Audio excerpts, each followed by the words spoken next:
আসসালামু আলাইকুম, শুভ সন্ধ্যা সবাইকে। আজকের সবচেয়ে গুরুত্বপূর্ণ নিউজ হলো ইরান এবং ইসরায়েলের দ্বন্দ্ব। এবং এই দ্বন্দ্বটা আজকের নয়, ইরানের ইসলামিক রেভলিউশনের উৎপত্তি যেই দিন থেকে শুরু, সেই দিন থেকে ইরানের সাথে ইসরায়েলের দ্বন্দ্ব শুরু। কোন এক সময় ইরানের সাথে কিন্তু ইসরায়েলের খুবই গুরুত্বপূর্ণ বন্ধুত্বপূর্ণ সম্পর্ক ছিল। অর্থাৎ ইসরায়েলের যে উৎপত্তি, ইসরায়েল রাষ্ট্রকে স্বীকৃতি দানকারী মুসলিম রাষ্ট্রের মধ্যে দ্বিতীয় নম্বরে ছিল ইরান, এক নম্বর ছিল তুরস্ক। তুরস্ক প্রথমে ইসরায়েলকে রাষ্ট্র হিসেবে স্বীকৃতি দেয় এবং দ্বিতীয় নম্বরেই কিন্তু ইরান ইসরায়েলকে রাষ্ট্র হিসেবে স্বীকৃতি দেয় এবং ইসরায়েলের হাত ধরেই ইসলামিক রেভলিউশন বা ইরানের গোয়েন্দা সংস্থার উৎপত্তি বা যাত্রা। এবং অতীতে খুবই গুরুত্বপূর্ণ বা বন্ধুত্বপূর্ণ সম্পর্ক ছিল ইরান এবং ইসরায়েলের মধ্যে। কিন্তু যখন ইসলামিক রেভলিউশন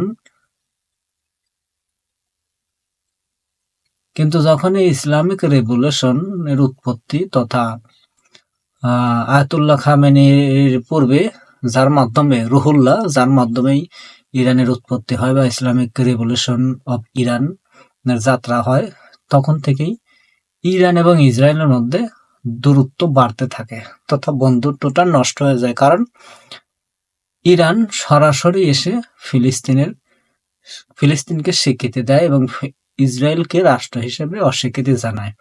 এবং রাষ্ট্র হিসেবে কিভাবে অস্বীকৃতি জানায়, ইরানে ইসরায়েলের যে এম্বাসি বা কনসুলেট ছিল সেটাকে ফিলিস্তিন কনসুলেটে রূপান্তরিত করার মধ্য দিয়ে ইসরায়েলকে অস্বীকৃতি করা হয় এবং পর্যায়ক্রমে ইরান এবং ইসরায়েলের মধ্যে যে দ্বন্দ্ব, এটা বিরাট আকার ধারণ করে এবং তারই ধারাবাহিকতায় প্রায় ইরান ইসরায়েলকে হামকি ধমকি এবং ইরান ও ইসরায়েলকে বা উভয়ের মধ্যে পাল্টাপাল্টি হামলা বা কথার লড়াই এরকম চলতেই থাকে।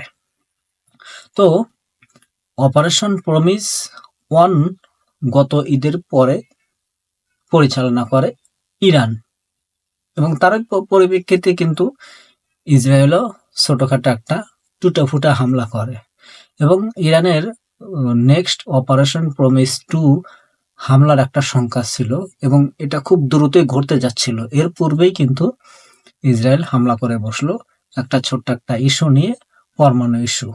এবং এই ইস্যুটার যাত্রা বা উৎপত্তি হলো মূলত ডোনাল্ড ট্রাম্প ক্ষমতায় আসার পর। সো এইগুলোর কারণটা কি, কেন এগুলো ঘটছে এবং ইসরায়েলের সাথে পুরো মধ্যপ্রাচ্যের কেন এত দ্বন্দ্ব, এবং এই দ্বন্দ্বটা কি শুধু ইসরায়েলের একার নাকি পশ্চিমা স্বার্থের?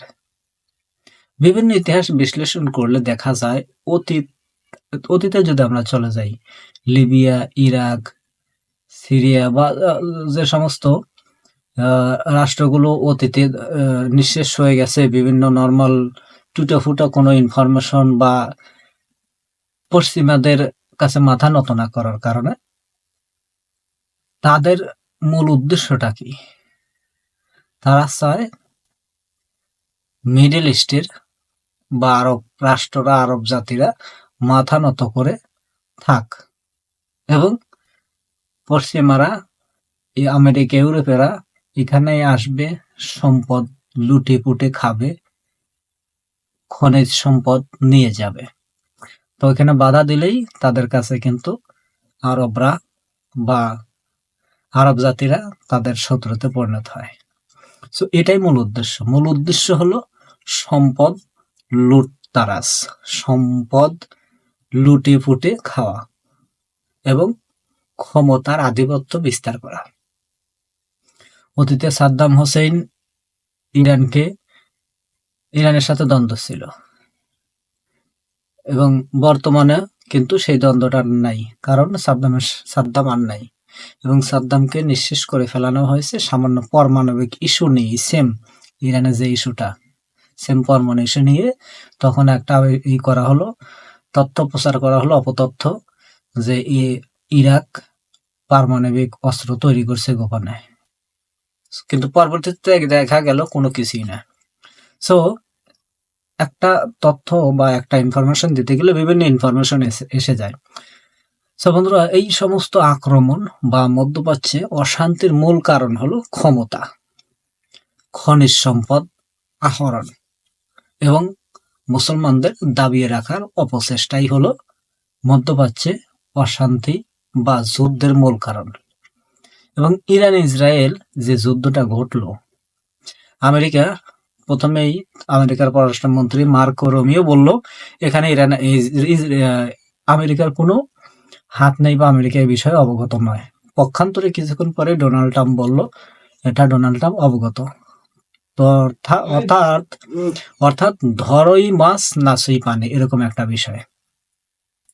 সো এটা মূলত প্রত্যেকটা ক্ষেত্রেই, মধ্যপ্রাচ্যের প্রত্যেকটা আক্রমণের ক্ষেত্রেই মেইন বা মাথা হলো আমেরিকা। আমেরিকার গ্রিন সিগন্যাল না পাওয়া পর্যন্ত ইসরায়েল কোনো কিছুই করতে পারবে না বা ইসরায়েলের কোনো ক্ষমতা নাই। আমেরিকা ব্যতীত ইসরায়েলের 1 সেকেন্ডও লড়ার মতন ক্ষমতা নাই। সো এটার মূল কারণ হলো আমেরিকা। যুদ্ধটা হলো বা ইসরায়েল ইরানকে হামলা করলো, আরব রাষ্ট্রগুলো কিছু কিছু রাষ্ট্রগুলো বিবৃতি দিয়েছে, নিন্দা জ্ঞাপন করেছে। এবং এখানে একটা বিষয় হলো কি, আরব রাষ্ট্রগুলোর ক্ষমতা ততটা নেই, তো কি করবে বা সভ্য জাতি হিসেবে কি করা যায়, সৌহার্দ্যপূর্ণ সম্পর্ক রেখে পলিটিক্যাল ইস্যুকে সামনে রেখে বা পলিটিক্যালি ভাবে, রাজনৈতিকভাবে এগুলোকে কিভাবে কন্ট্রোলে রাখা যায় বা নিয়ন্ত্রণে রাখা যায়, সহিংস বা অহিংসের মধ্যে না গিয়ে শান্তশিষ্টভাবে কিভাবে এটাকে নিয়ন্ত্রণ করা যায় বা বিবাদ প্রমোশন বা প্রহসন এগুলো কিভাবে নিরসন করা যায় সেই বিষয়ে কিন্তু চেষ্টা করে থাকে এবং অতীতেও করেছে।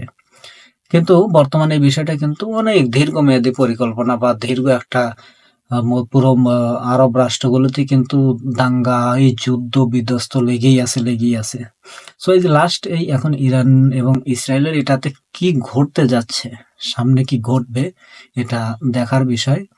এবং ইসরায়েল ইরানে যে পরিমাণে হামলা করেছে অবশ্যই বিশাল ক্ষতি হয়েছে, কারণ আইআরজিসির বিপ্লবী গার্ড প্রধান শহীদ হয়েছে, সেনাবাহিনীর প্রধান শহীদ হয়েছে এবং 6 জন পারমাণবিক বিজ্ঞানীও কিন্তু শহীদ হয়েছে, এরকমটাই জানিয়েছে বিভিন্ন গণমাধ্যম।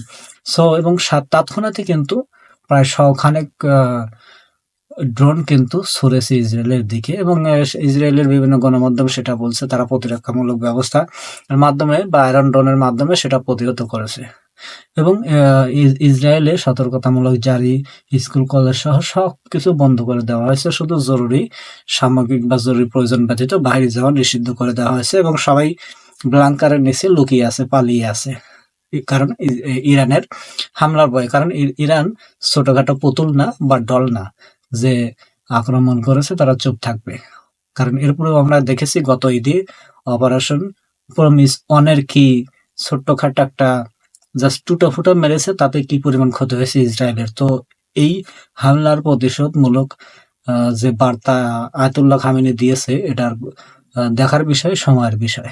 সো অবশ্যই এটার পার্শ্ব প্রতিক্রিয়া অনেক বড় হবে, বিশাল ক্ষতির সম্ভাবনা বা বিশাল একটা ধ্বংস হবে ইসরায়েলের, এটাই পূর্বাভাস দিয়ে রেখেছে ইরান। সো এখন দেখার বিষয় কতদূর কি হচ্ছে।